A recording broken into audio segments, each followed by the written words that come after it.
आज का topic e commerce business licence.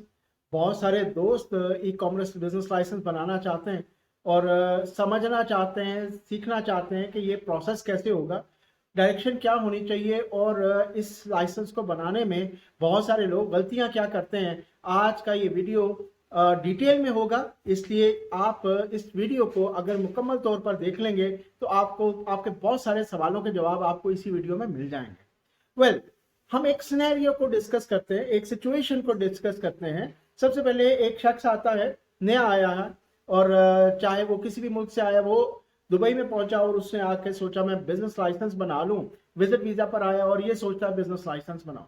Business licence उसको दूसरे तो समझ में नहीं आते, बोलते बहुत महंगे हैं यार, उसका तो पैसे नहीं है, बजट कम है, तो क्यों ना मैं ऐसा बिजनेस करूं जो घर से बैठ के मैं आराम से कर सकूं, जिसमें पैसे भी कम लगेंगे। वेल, तो वो क्या होता है, नॉर्मली लोग क्योंकि सोशल मीडिया देखते हैं, सोशल मीडिया पर आपको सबसे ज्यादा जो एडवर्टीजमेंट नजर आती है वो नजर आती है ई कॉमर्स बिजनेस लाइसेंस की, और लिखा होता है 5,750 दिन।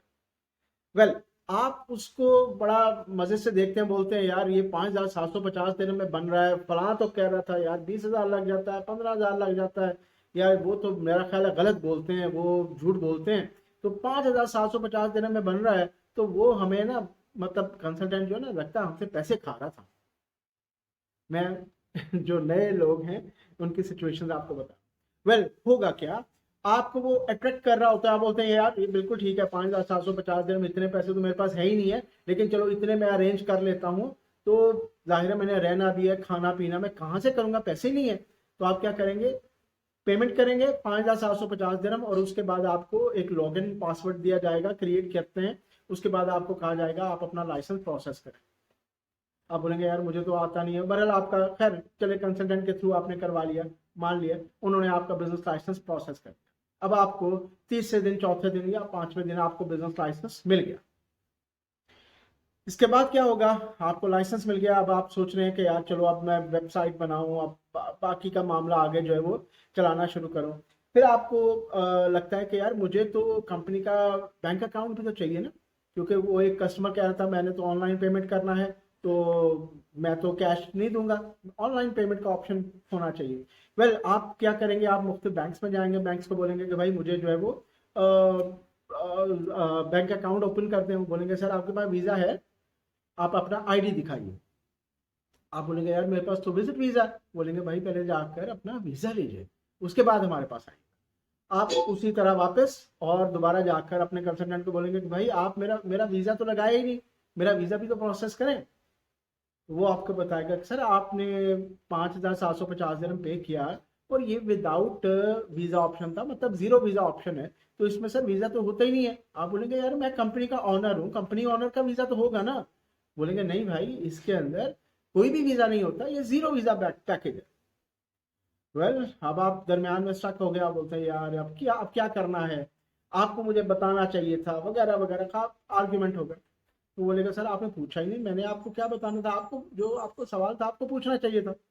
वेल, उसके बाद आप बोलेंगे अच्छा कितने पैसे, वो बोलेगा अच्छा जी इतने पैसे, इतने हजार जमा करवाएं, और उसके बाद जो है ना हम आपका जो पैकेज है वो चेंज करेंगे। सर आपको ये देखें, जैसे ब्राउन है, सिल्वर है, गोल्डन है, डायमंड पैकेज, मुख्तलिफ पैकेजेस बनाए होते हैं, सर आपको ये पैकेज ले लें, ठीक है, इसके अंदर आपको जो है ना एक वीजा एलोकेशन वाला पैकेज मिल जाएगा। अब आप फंस चुके होते हैं, आप बोलते हैं अच्छा यार ये लोग जैसे भी है मेरा वीजा प्रोसेस करो। बड़ा जी, आप पैसे अरेंज करते हैं जैसे भी और वीजा प्रोसेस करवाते हैं।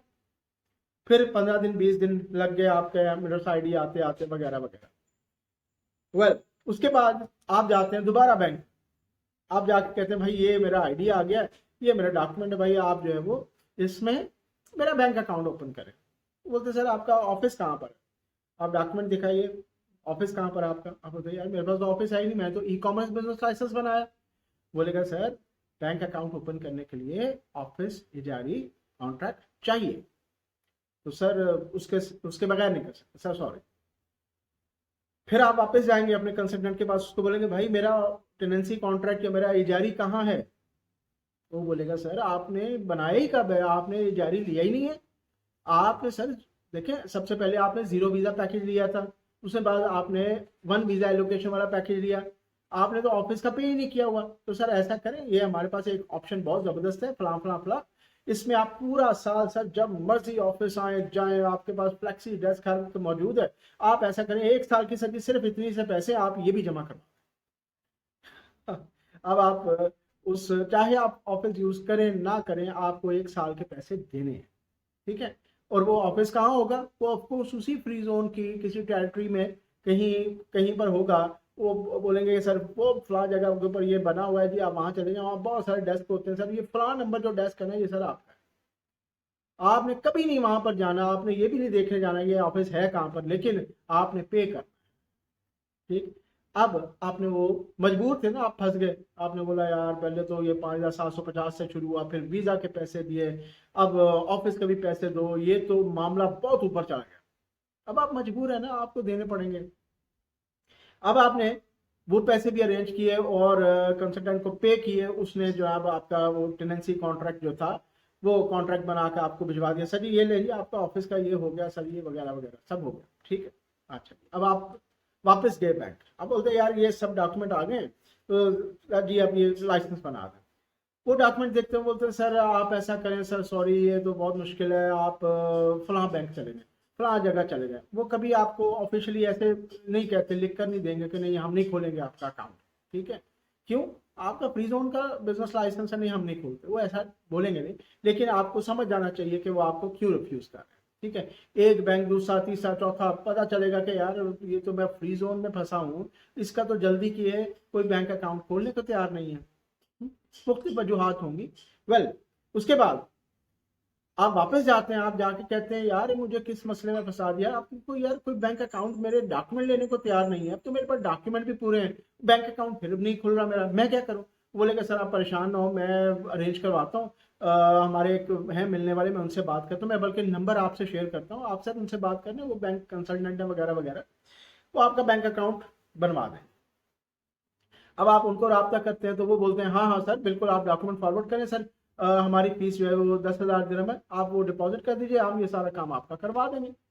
आप बोलेंगे भाई 10,000 दिरहम या 5,000 दिरहम या 3,000 जो भी मांगे, मिसाल है, मतलब समझाने के लिए बात कर, बोले आप सोच में पड़ जाएंगे यार ये मामला शुरू कहाँ से हुआ था, पहुंच कहाँ पे गया है, ये मसले ही खत्म नहीं हो रहे, इतने महीने गुजर गए। तो फिर कर करा के आप जो भी है, फिर उसको भी पैसे देने को एग्री करेंगे, तो आप उसको पे करेंगे तो आपका प्रोसेस करवाएगा, और करते कराते 3, 4, 5 महीने लग जाएंगे ये सारे प्रोसेस को, एक नए आदमी की बात करो, ये सारे प्रोसेस में से इतना टाइम गुजर गया। अब इसका इम्पैक्ट क्या होगा?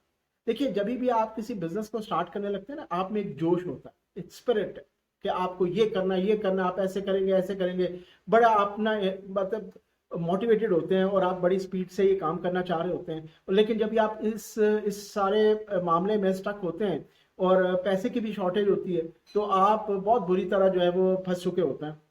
इवन आप कर्जे चढ़ा चुके होते हैं अपने ऊपर, उससे भी मांग लिया उससे भी मांग लिया, घर से मंगवा लिए, फलां भी मांग लिए, कोई चीज बेच दी, ठीक है। लेकिन आप फिर वहीं के वहीं खड़े हैं और समझ नहीं आ रहा कि पैसे कमाने कब है।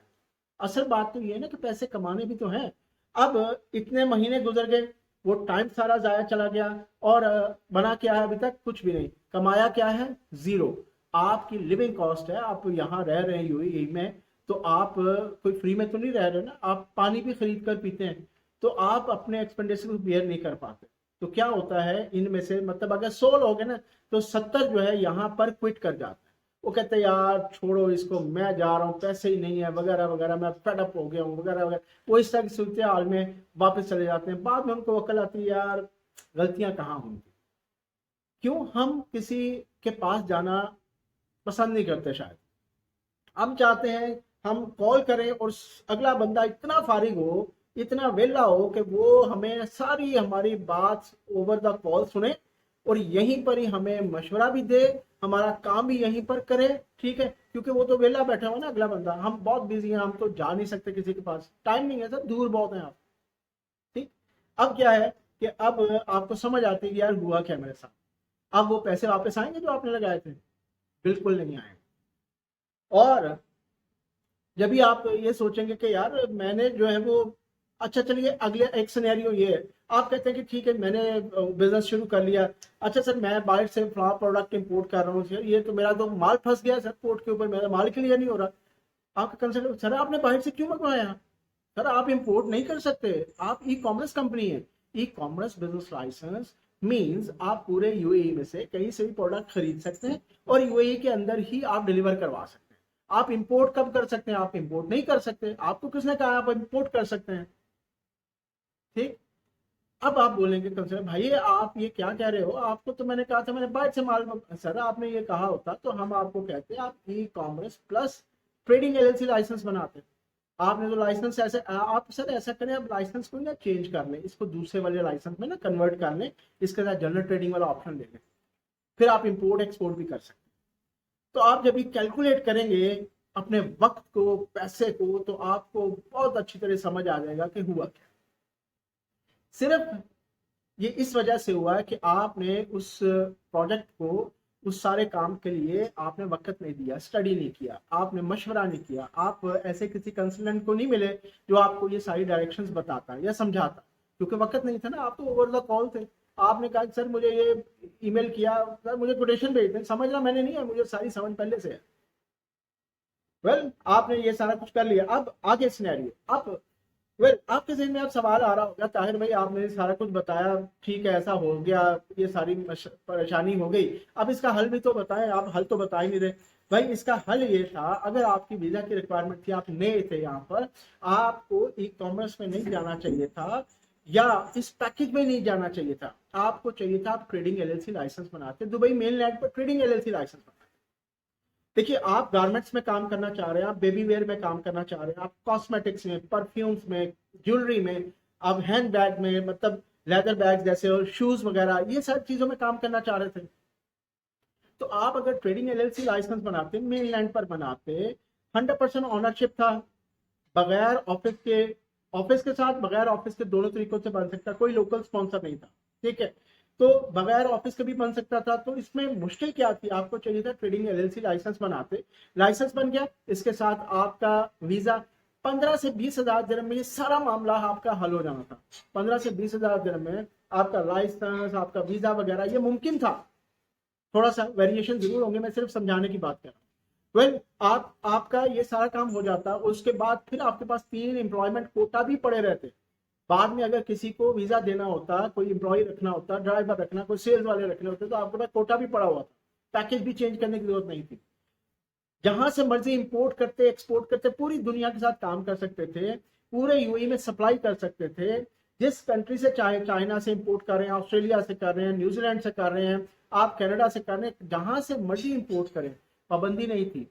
एक मुल्क से लेते तीसरे मुल्क को सप्लाई करते, यूएई में लेके भी ना आते तो भी इसी लाइसेंस पे काम हो जाता। उसके बाद जब चाहें आप दुबई में अपना शॉप ओपन कर लेते, पूरे यूएई के अंदर जिस स्टेट पे चाहते आप अपनी ब्रांच ओपन कर लेते, जिस मर्जी बैंक में चले जाते वो आपके डॉक्यूमेंट लेके आपका अकाउंट बना देते, बगैर हेजिटेशन के बना देते। बैंक्स के, हर बैंक के डिफरेंट होते हैं, रिक्वायरमेंट होती है, लेकिन उसको चलिए किसी और वीडियो में डिस्कस कर लेंगे। लेकिन ये सीधा डायरेक्शन था, लेकिन आपके पास वक्त नहीं था, आप किसी के पास बैठे नहीं, समझे नहीं, और आपने कहा बस ये मुझे सब पता है, मैंने पढ़ लिया, सब हो गया। तो ये वो सिनेरियोज हैं जिसके वजह से जब हम किसी से डिस्कस नहीं करते या आपका कंसल्टेंट इस डायरेक्शन में आपको ठीक से आपकी रहनुमाई नहीं कर पाता, तो आप बहुत सारे प्रॉब्लम में फंस जाते हैं और अल्टीमेटली बहुत सारा पैसा गवा बैठते हैं। तो यकीनन मुझे उम्मीद है इस वीडियो में आपको बहुत सारी चीज़ें समझ में आ गई होंगी। अगर मजीद कोई क्वेश्चन रहता होगा आप मुझे कमेंट्स में लिखिएगा, मैं कोशिश करूंगा आपका इसको जल्द आंसर कर दूं। लेकिन याद रखिए ओवर द कॉल बिल्कुल नहीं। मेरा नाम है ताहिर, आप देख रहे हैं Dubai business setup expert channel. कोई भी सवाल हो आप मुझे